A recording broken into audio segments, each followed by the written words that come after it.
नमस्कार, मी अमित कोळेकर. तरुण भारत न्यूज बुलेटिनमध्ये आपल्या सर्वांचं स्वागत. आता पाहूयात दिवसभरातील महत्त्वाच्या बातम्या.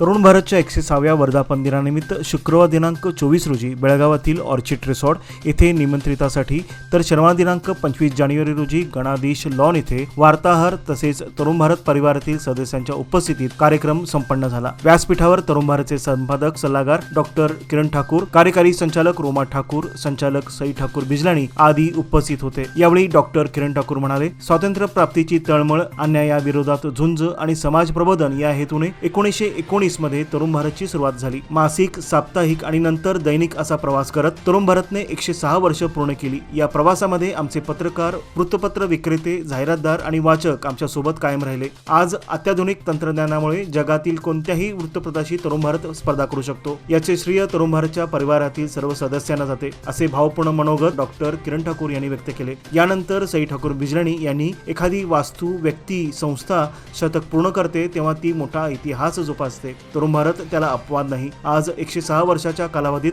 तरुण भारत अनेक वादळांना तोंड दिले, परंतु आपला स्वाभिमानाचा बाणा सोडलेला नाही. हा सर्व प्रवास केवळ तरुण भारत मधील सदस्यामुळेच सोपा झाला आहे. आजपर्यंत तुम्ही आमच्या सोबत होता आहात आणि यापुढे असाल असा विश्वास मला वाटतो, असे त्यांनी सांगून आपल्या भावना व्यक्त केल्या. या प्रसंगी विविध स्तरातील मान्यवरांनी दैनिक तरुण भारतला शुभेच्छा दिल्या.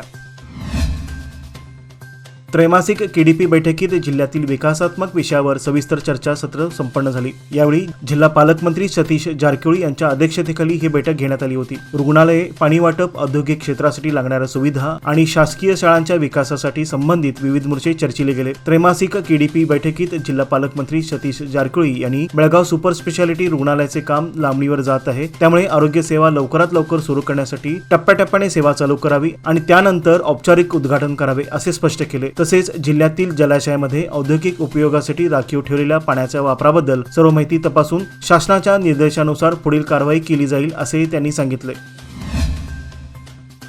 जिल्ह्यात गव्यांची संख्या मोठ्या प्रमाणात आहे. गव्याच्या हल्ल्यात अनेक जणांचा आतापर्यंत बळी गेला असून काही जण जखमी झाल्याची घटनाही आपण पाहत आलो आहोत. गवा पाहिला तर अनेकांच्या काळजाची धडकी भरते. मात्र एखादा गवा टाकीत पडल्यानंतर त्याला वाचवण्यासाठी वन विभागाची एकच धडपड पाहायला मिळाली. सदर घटना गुळम तालुका चंदगड येथे घडली. शुक्रवारी पहाटे एक गवा रेडा गोबर गॅसच्या टाकीत पडला. यावेळी चंदगड वन परिक्षेत्र अधिकारी प्रशांत आवळे व कोल्हापूर वन विभागाच्या पथकाने थरारकरित्या एका तासाभरात त्याची सुटका केली. त्या टाकीतून गवा बाहेर पडल्यानंतर मुसंडी मारून त्या गव्याचे रौद्ररूप बाहुबलीप्रमाणे भासत होते.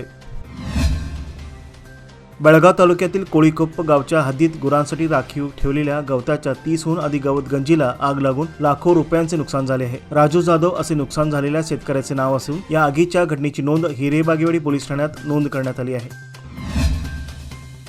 सध्या तरुण वर्गात नवनव्या मॉडेलच्या बाईकची क्रेज वाढली आहे. दररोज नवीन नवीन गाड्या बाजारात येत आहेत. मात्र काही तरुणांकडून हुल्लडबाजी करत जुन्या बाईकच्या सायलेन्सरमध्ये फेरफार करून कर्णकर्कश आवाजात राजरोसपणे रस्त्यावर गाड्या चालवण्यात येत आहेत. वाहतुकीचे नियम मोडणाऱ्या या वाहन चालकावर कारवाई करत बेळगाव रहदारी पोलिसांनी काल शुक्रवारी शहरात डिफेक्टिव्ह सायलेन्सर जप्त करून संबंधित वाहनधारकावर गुन्हे दाखल करण्यात येत आहेत.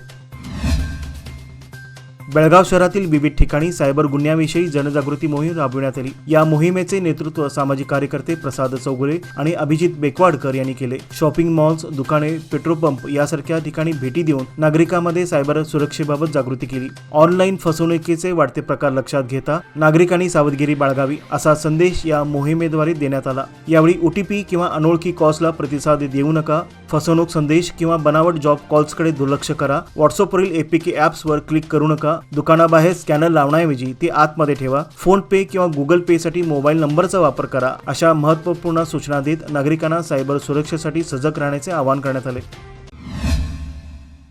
खानापूर तालुक्यातील कौंदल येथे आज शुक्रवारी दुपारी 12 वाजण्याच्या सुमारास गवतगंजीला शॉर्ट सर्किटमुळे आग लागून अंदाजे 4 ट्रॅक्टर गवत जळून भस्मसात झाले. यामध्ये शेतकऱ्यांचे हजारो रुपयांचे नुकसान झाले असून पोमांना रुद्राप्पा पाटील असे नुकसान झालेल्या शेतकऱ्याचे नाव आहे. गवतगंजीपासून काही अंतरावर हेस्कॉमकडून टीसी बसवण्यात आली होती. या टीसीला जोडण्यात आलेल्या तारामध्ये शॉर्ट सर्किट झाल्याने त्या ठिकाणी असलेल्या गवतगंजीने पेट घेतला. या आगीत शेतकऱ्याचे हजारो रुपयांचे नुकसान झाले आहे.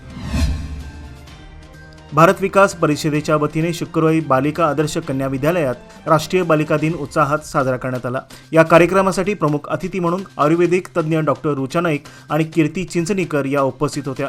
यावेळी डॉक्टर रुचा नाईक म्हणाल्या, आपले आरोग्य उत्तम राखण्यासाठी पोषक आहार, व्यायाम आणि मोबाईलचा अतिरिक्त वापर टाळून पुरेशी झोप घ्यावी। पोषक आहारामुळे आपल्या शरीरास आवश्यक असलेली ऊर्जा, पोषक घटक आणि द्रव्ये मिळतात। त्यासोबत नियमित व्यायाम आणि खेळ ही आवश्यक आहे। खेळामुळे तणाव कमी होतो, मूड सुधारतो आणि आत्मविश्वास वाढतो, असे त्यांनी विद्यार्थिनींना संबोधित केले। परिषदेचे अध्यक्ष विनायक मोरे यांच्या हस्ते अतिथींना सन्मानित करण्यात आले। सचिव के.व्ही. प्रभू, सदस्य पांडुरंग नायक, प्राचार्य व्ही.एन. जोशी, सुहास गुर्जर, विनायक घोडेकर, सुभाष मिराशी आदी उपस्थित होते। या कार्यक्रमासाठी बालिका आदर्श विद्यालयाचे मुख्याध्यापक यनो डोनकरी आणि सर्व शिक्षक वृंदांचे सहकार्य लाभले।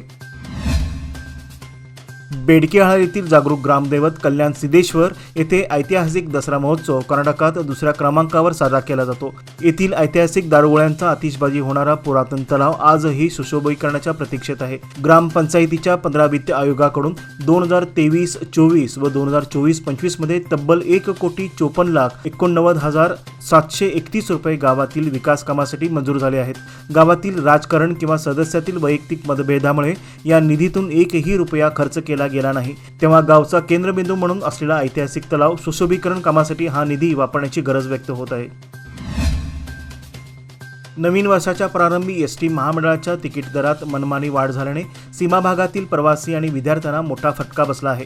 विद्यार्थी अक्षरशः मेटाकुटीस आले आहेत।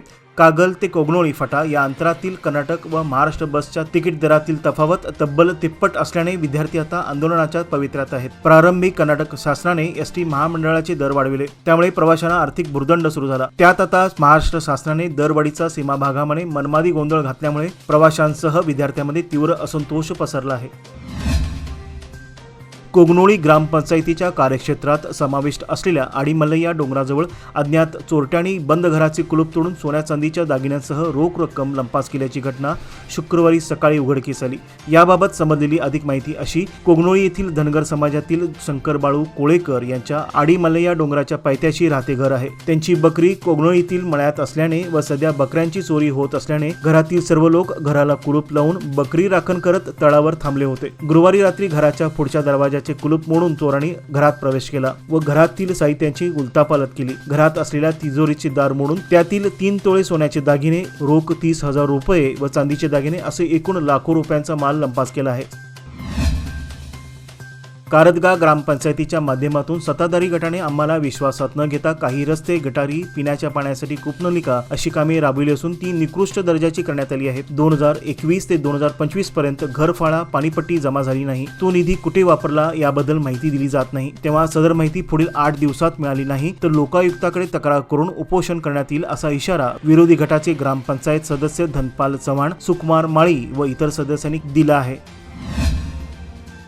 ममदापूर केएल गावातील मुख्य बस थांब्यावर गेल्या काही दिवसापासून बस थांबत नसल्याने विद्यार्थी, ग्रामस्थ आणि प्रवाशांची गैरसोय होत आहे। त्यामुळे या मार्गावरील सर्व बसेसना ममदापुरात थांबण्याचे निर्देश द्यावेत, अन्यथा गावासाठी स्वतंत्र बस सुरू करावी अशा मागणीचे निवेदन ग्रामपंचायत व ग्रामस्थांच्या वतीने निप्पाणी आगाराला देण्यात आले। या निवेदनात ममदापूर केएल हे गाव निप्पाणी मुधोळ या राज्य मार्गावर आहे। या मार्गावरून इचलकरंजी, जनवाड, सदलगा, भोज या बसेस जातात, मात्र प्रवाशांच्या गर्दीमुळे बहुतांशी बसेस ममदापुरात न थांबता पुढे जात आहेत, त्यामुळे विद्यार्थ्यांचे शैक्षणिक नुकसान होत आहे।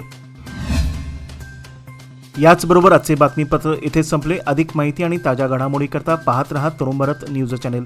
तसेच आमच्या चॅनलला लाईक, शेअर आणि सबस्क्राईब करायला विसरू नका आणि विश्वासार्ह बातम्यांसाठी दररोज वाचा दैनिक तरुण भारत। धन्यवाद।